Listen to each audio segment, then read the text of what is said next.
iran wax 10 cisho ku dhow oo qaarkood rakaab agabyo ah wada oo magaalada loo diiday inay soo galaan. Sababtaas ayaan weydiiyey xildhibaan dhibaatada u kool galay oo deegaanka soo maray oo baabuurta ay dhibaatada ay qabaan soo arkay. Xildhibaan Maxamuud Xuseen Guutaale oo Hirshabelle ka tirsan waxaan weydiiyey tirada gaadiidka uu arkay iyo sababta ay u xayireen.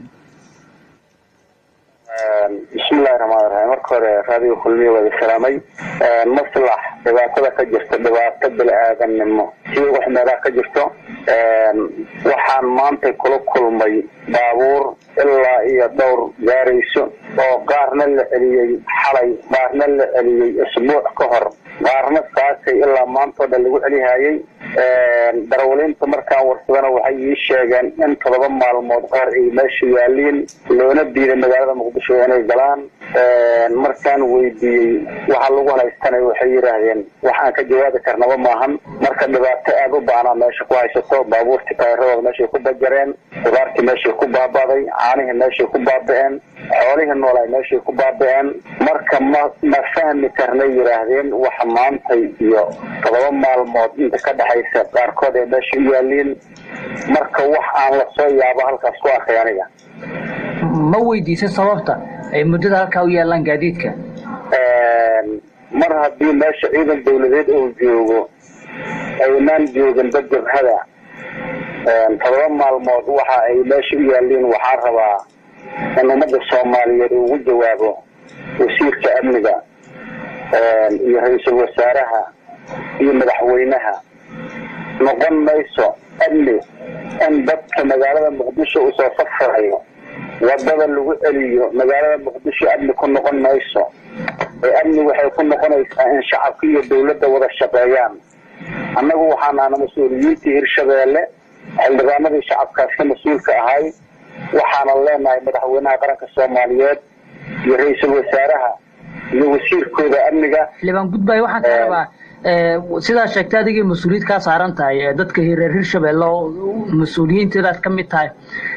dawladda dhexe intaadan u gudbin baa qaaday aad leedahay ka soo jawaabaano. adigu marna ma isku dayday inaad ogaatid dhibaatada ama waxa keenay in dadkan ay wadada laga xirto? arintaas waa arintaan meesha u tagay. arinta cabashada markay dadweynaha ugu badataa meesha u tagnay.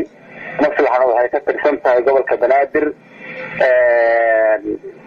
waxaan isku dayaynaa bal gudoomiyaha gobolka Banaadir maamulada diriskiisa oo ahalkooda oo dawladda dhexe maadaama ay xarun u tahay gobolka Banaadir, dadka Soomaaliyeedna ay xaruntii caasimadda hada Soomaaliyeed ay tahay.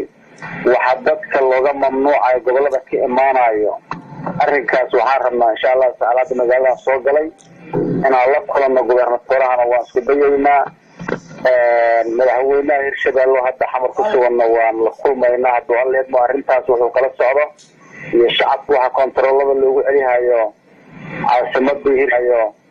caasimadii Hirshabelle iyo maxaa la yiraahdaa ayadoo marka horeba amni darre ay u kala xiriireen wadadii. haddana dawladdu in shacabka wadadii ay kasii goyso amnigii, meelna uu shabaab ka goosto shacabkii, meelna ay dawladdu ka goosato. xildhibaana waxaan ku weydiinayaa gaadiidka aad leedahay 7 ka badan bay meesha ku xayiran yihiin. waa gaadiid noocee ah? maxay wadaan? waa gaadiidka xamuulka waaweyn. waxay sidaan waryay sidaan, waxay sidaan dhuxulay sidaan, waxay sidaan qudaaray sidaan. inta baabuurta meesha saarnada la soo kulma intaasay ka mid ahaayeen. kaasi waxa uu ahaa xildhibaan Maxamuud Xuseen Guutaale oo baarlamaanka Hirshabelle ka tirsan oo ka hadlaya gaadiid ku xayiran tirada la yiraahdo maslaxa. iran wax 10 cisho ku dhow oo qaarkood rakaab